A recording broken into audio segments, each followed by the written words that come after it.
El antiguo castillo Christoph von Schmidt. Primer capítulo. En el fondo de una montaña poblada de espesos bosques residía un carbonero llamado Roberto. La cabaña era de madera y estaba construida sobre una peña, la cual estaba rodeada de un valle fértil y muy ameno. Un pequeño riachuelo serpenteaba en el fondo, y muchas veces con la lluvia se salía de madre, convirtiéndose en impetuoso torrente que arrastraba ramas, arbustos, piedras y troncos de árboles. Todo el territorio que estaba al exterior del valle era en parte árido y en parte poblado de árboles seculares, de modo que aquel sitio era solitario y poco frecuentado. Solo el carbonero lo tenía bien medido.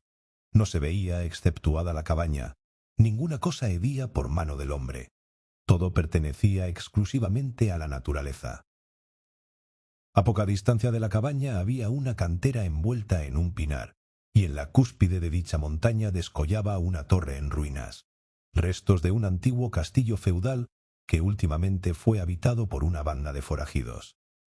En aquella soledad vivía Roberto con Eduvigi su esposa y sus dos hijos Nicolás y Tecla, y pasaban muchas semanas sin ver a otro ser humano. Los únicos seres vivientes que concurran en el valle eran muchas liebres y cabras monteses, y algunas veces bajaba al arroyuelo algún ciervo cansado de correr. Roberto empleaba el día cortando leña y quemándola para obtener carbón.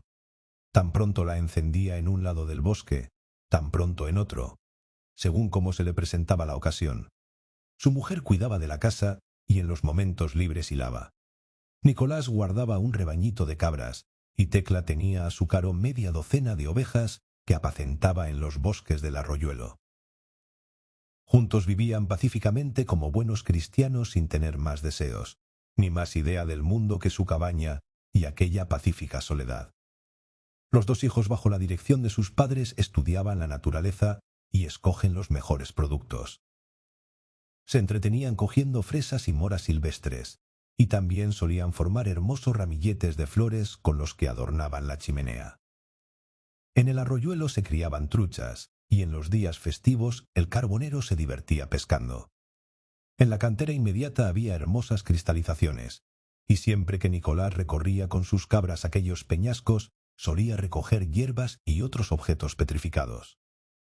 Y siempre llevaba a la cabaña algunos de aquellos fósiles, de los cuales hizo una excelente colección, y los viajeros que de cuando en cuando visitaban aquella soledad se los compraban, siendo para el carbonero la venta de aquellos fósiles otro ramo de su industria.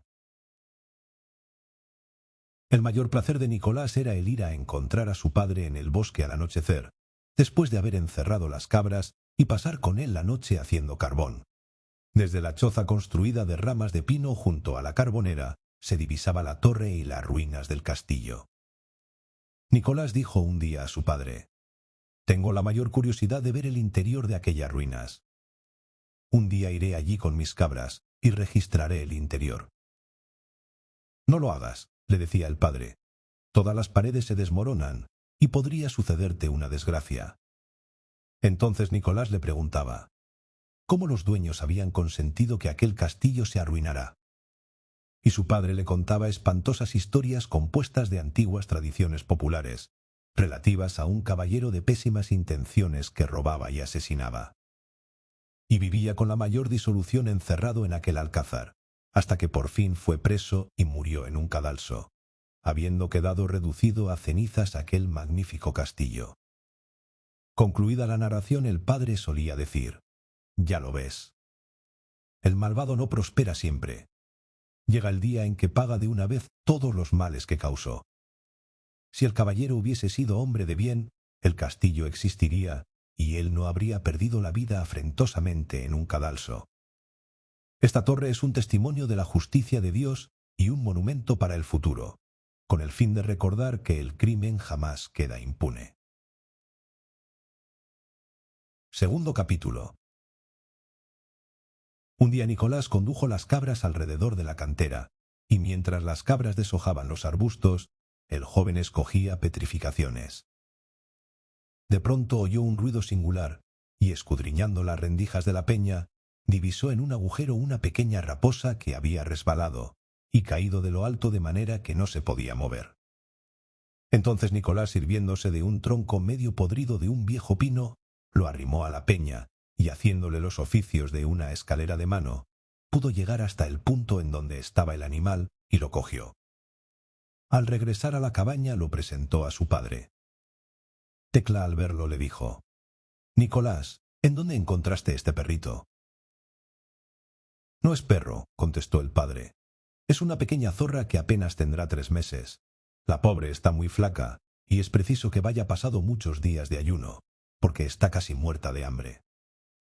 El niño le contó el modo cómo la había encontrado y el medio de que se valió para cogerla.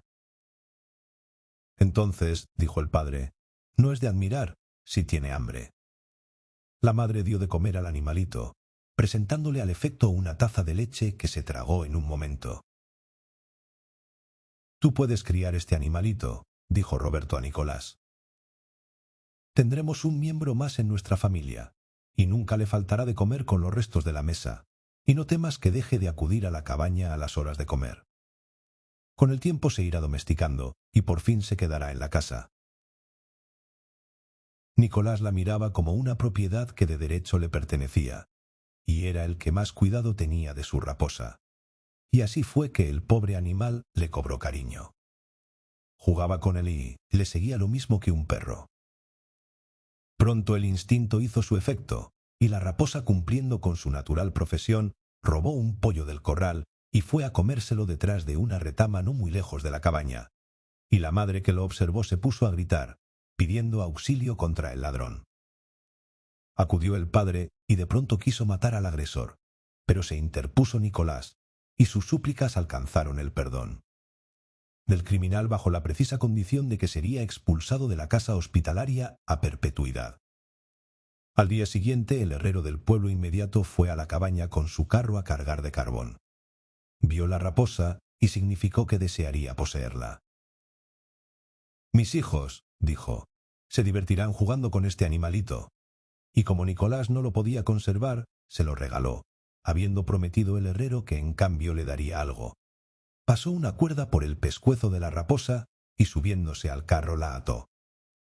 El pobre animal no perdía de vista la cabaña y manifestaba el sentimiento que tenía, viéndose alejar de su casa, y Nicolás también miraba el carro desde la puerta de su cabaña, hasta que desapareció entre los pinares.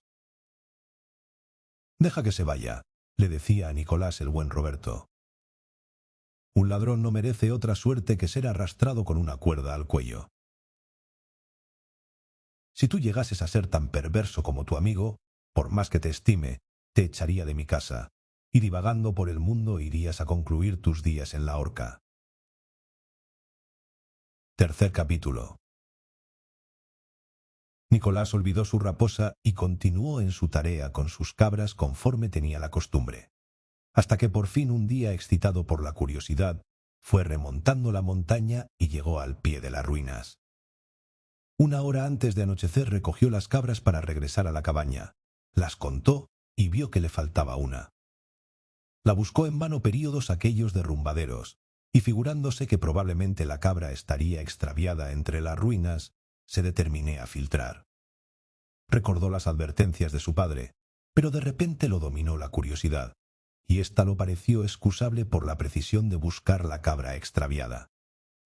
Todavía existía parte de la puerta principal, y fue divagando por el interior entre las hierbas y las ruinas, mezcladas con pinos y otros árboles que habían arraigado y crecido naturalmente. Y desde el pie de la torre miraba con atención su solidez, al paso que se elevaba hasta las nubes. Había abierta una poterna, y por ella se introdujo Nicolás a aquella torre. Pero el interior estaba también lleno de escombros y arbustos. También crecía la hierba y la parietaria en lo alto de los muros, y Nicolás, viendo aquella destrucción, se estremeció y dijo: «Bien tiene razón mi padre, que el crimen, tío, queda impune. El criminal se seca como la hierba que crece en estas ruinas». Pensando en esto, un sudor frío le humedece todo el cuerpo. Le cogió el miedo, y se precipitó huyendo de aquella horrible perspectiva. Pero Tilo mejor vio hundírsele el terreno que pisaba. y envuelto en las mismas hierbas y arbustos, cayó en un precipicio tan profundo como un pozo. Era una cueva o subterráneo, cuya bóveda, consumida por el tiempo y las humedades, cedió al peso de un cuerpo humano. Y si bien Nicolás no se hizo el menor daño, el aspecto de aquel subterráneo era horroroso, estando poblado de sapos, lagartos y culebras, que sufrieron la misma suerte que él cuando se desplomó la bóveda, y silbaban a su alrededor. En vano pidió socorro. La voz se perdió por entre aquellos escombros. Llorando se sentó sobre un montón de ruinas, y mirando al cielo pedía a Dios que le amparase en tan terrible conflicto. Estaba claro, y al pobre Nicolás nunca le había parecido tan hermoso. «Oh Dios», decía, «nadie sabe que yo esté aquí, y esta será mi sepultura. Perdona mi imprudencia. Desobedecí a mi padre y ahora sufro el castigo de tal falta». No cesaba de llorar, al paso que iba oscureciendo, y las sombras de la noche iban a cubrir de luto aquellas fúnebres ruinas. Afortunadamente la luz de la luna, atravesando las grietas de la torre, descendía hasta aquella profundidad. Pero ella misma servía para aumentar el terror de aquel joven, describiendo sombras errantes que parecían divagar por las ruinas. Nicolás temblaba de miedo y se desconsolaba, porque preveía el fin de sus días y los tormentos que le debían preceder. «Señor, Señor, sálvame de este apuro».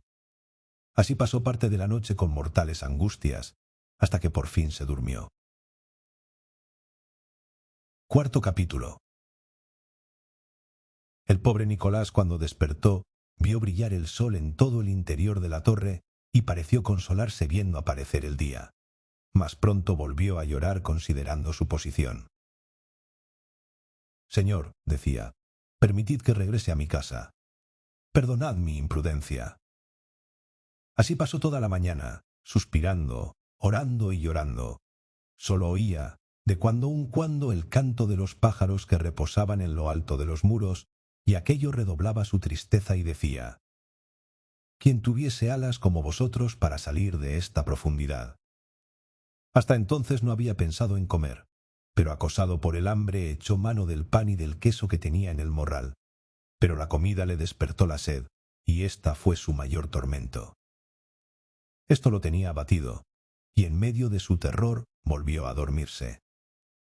Así pasó parte del día hasta que le despertó un viento huracanado, que silbaba por entre las grietas de aquel ruinoso edificio. Ya anochecía y el cielo estaba cubierto de espesas nubes, amenazando terrible tempestad. Nicolás temblaba, no esperaba llegar al siguiente día. No le quedaba otra esperanza que la muerte, que es el triste consuelo de los afligidos. Los relámpagos se sucedían los unos a los otros, y los truenos que resonaban en aquellas concavidades aumentaban el terror. Pero en tan terrible confusión, Nicolás experimentó un consuelo aprovechando el agua que emanaba de las hojas para remediar su sed. Nicolás confiaba, sin embargo, que su padre por fin llegaría hasta allí. Y en aquel momento oyó pasos encima de la bóveda, pero más ligeros y seguidos que los pasos de un ser humano.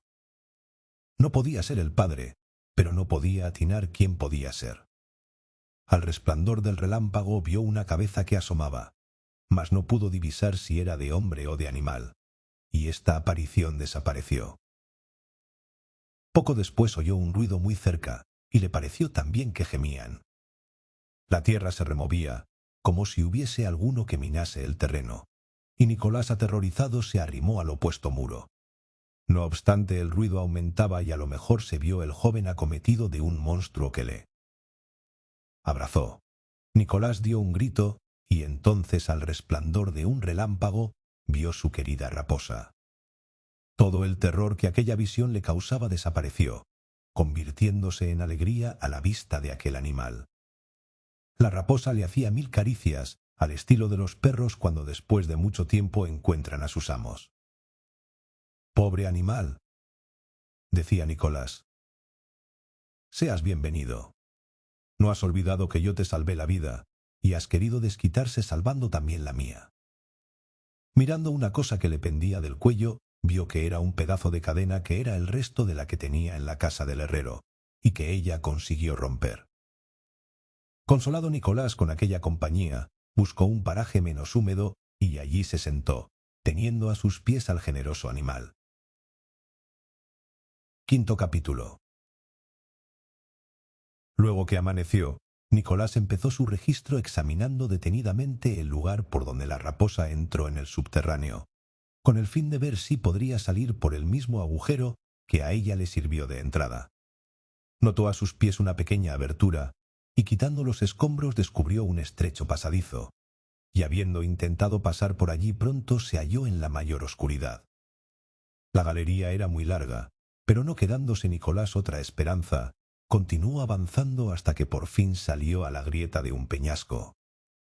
Es inexplicable su alegría cuando se vio libre y sano casi al pie del valle. Le pareció haber salido del sepulcro y cayendo de rodillas, dio gracias a Dios por haberle redimido de la muerte y de los horrores de aquella soledad. Se puso de pie y sin detenerse más, corrió precipitadamente vacía la cabaña. La raposa le seguía. Durante su ausencia la familia del carbonero estaba desconsolada.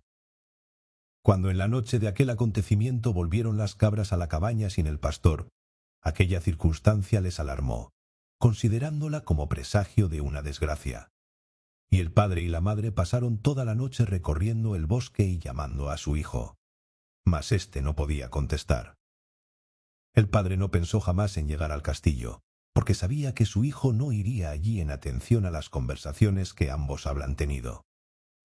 Temían que hubiese caído en algún precipicio, o que tal vez lo hubiese arrastrado algún torrente. La mañana del segundo día aumentó la tristeza y desesperación de la familia, viendo que Nicolás no parecía, ni tampoco había indicio alguno de tan inesperada desaparición. Reunidos en la cocina lloraban y oraban, y solo pensaban en su querido Nicolás. Y luego que éste se presentó, un solo grito resonó por la cabaña, pues todos a la vez pronunciaron la misma exclamación. «¡Hijo mío!», decían los padres. «Hermano querido», exclamó la Tecla. Todos se precipitaron a sus brazos, expresando su alegría. Cuando se habían calmado los ánimos, Roberto le dijo: «Nicolás, cuéntanos lo que te ha sucedido. ¿Cómo has estado ausente 2 días, llenando de desconsuelo nuestra casa?»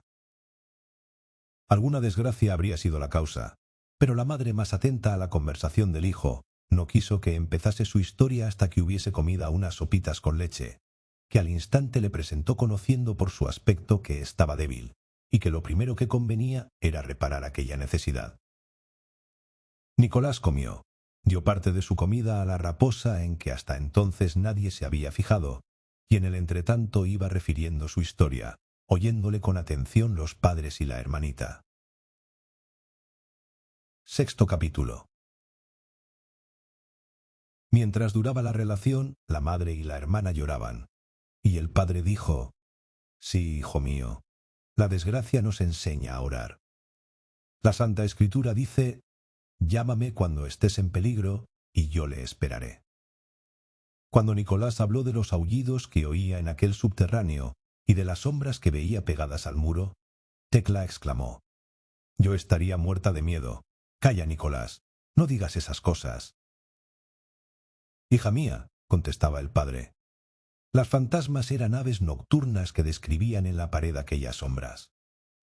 Nicolás refirió el modo cómo su fiel raposa había ido a encontrarle, enseñándole de este modo la salida del subterráneo. «Yo no creo», dijo el padre, «que esta fuese la intención de la raposa. Puede ser también que por el cariño que te tiene te haya buscado, pero este no es su instinto. Sin embargo, el agradecimiento de este animal debía servir de modelo a los hombres y enseñarles a no ser ingratos». Entonces refirió Nicolás cómo salió por una larga galería, la misma que había servido de entrada a la raposa, de manera que de todos modos yo debo mi salvación a esto animalito, y le pasaba la mano por el lomo. «La zorra agradecida no la mía». «Es Dios que te ha librado», dijo la madre, «y este animal le sirvió de instrumento. A él debemos dar las gracias por tan singular favor. También es Dios el que excitó tu piedad a favor de este animal, destinando sin duda para que un día te salvase. Créeme, hijo, en todo está la mano del Señor. Si tú hubieses sido cruel como otras criaturas, y en lugar de compadecer a la zorra, la hubieses atormentado y muerto, en el día en castigo de tu crueldad, estarías sepultado en aquellas minas, y tu cuerpo sería devorado por las aves de rapiña. Este es el fruto de una buena acción. Por lo mismo os he recomendado siempre que no maltratéis a los animales. El padre añadió: si un animal que carece de inteligencia para raciocinar es capaz de hacer semejantes servicios al hombre, ¿con cuánta más razón debe prestarlos éste a sus semejantes? Por lo mismo os encargo que nunca seáis daros con el hombre por mísera que sea su posición. Semejante conducta sería contraria al amor que debemos a Dios y a nuestros hermanos, pues todos lo somos ante el Señor, y ni mismo tiempo sería en perjuicio del mismo que así faltase a las leyes de la humanidad. Por la misma razón debemos ser humildes y contemporizar en cuanto sea posible, con todos nuestros semejantes, sin ser crueles con los otros seres, mayormente con aquellos que Dios creó para nuestra comodidad. Después el padre reprendió al joven por su desobediencia. Muchas veces te previne que no pusieses el pie en aquellas ruinas por miedo de que te causases un mal. Hasta te lo prohibí formalmente, y Dios te ha demostrado que de un modo u otro son castigados semejantes actos de desobediencia, aun cuando no tengan el carácter de crímenes. ¿Ves los males que resultan a los niños que no creen a sus padres? Así como tú caíste en la cueva, otros niños caen también en precipicios de los cuales no es tan fácil salir, por haber sido desobedientes a sus padres y haber desestimado sus consejos. Al siguiente día acudió el herrero para hacer su provisión, y luego que vio la raposa, dijo: «Ya me presumí que estarías aquí. Por lo mismo me he provisto de una cadena más recia que la otra. Esta no la romperás». Volviéndose a Nicolás le dijo: «Te había prometido un regalo en cambio, pero no lo tengo a mano. Coma esta moneda». Y le presentó un peso duro, pero el joven lo retiró. «No, jamás daré por dinero un animal que me salvó la vida». Entonces refirió al herrero el servicio que le había hecho la raposa en tan terrible situación. «Aun cuando me diese 1000 monedas como esta no lo cedería». «Tienes razón», le contestó el herrero. «Guárdate la zorra. Esto no quita que yo te dé lo que te prometí, y además la cadena, porque de lo contrario devoraría todas las gallinas y los patos del corral. Es preciso que la tengas atada». El domingo siguiente toda la familia fue a la iglesia para dar gracias a Dios por la salvación del hijo. Y al mediodía fueron juntos a visitar las ruinas, por el deseo de ver el sitio en donde Nicolás estuvo sepultado por espacio de 2 días. Luego que llegaron a lo alto de la montaña, Roberto dijo a su familia: «Dejadme entrar el primero y seguidme a fin de que no nos suceda otra desgracia». Examinó la poterna para ver si se podía entrar sin peligro y si el terreno era sólido para sostener el peso de una persona. Siguieron los demás, y cuando la madre vio aquel precipicio exclamó: «¡Oh Dios! ¡Qué horroroso es este sitio!». Bien podemos decir: el mismo Dios que nos precipita en el abismo nos saca de él según su voluntad. «Así lo dice la Escritura», contestó el padre. «El Señor permite el mal para hacernos arrepentir, y castigándose por nuestras faltas, y enviándonos el arrepentimiento, acostumbrarnos a la paciencia y a la resignación, a fin de que le reconozcamos y sirvamos». Conociendo nuestra impaciencia y su poder, Nicolás ha hecho la experiencia por sí mismo, y bien podría decir como David: «Señor, vos habéis permitido que el dolor oprime mi corazón, pero vos mismo habéis vuelto hacia mí. Me devolviste a la vida y me arrancaste del abismo». Fin de la historia. Si te gustó, dale like, suscríbete y cuéntanos en los comentarios qué parte fue tu favorita. Nos vemos en la próxima aventura.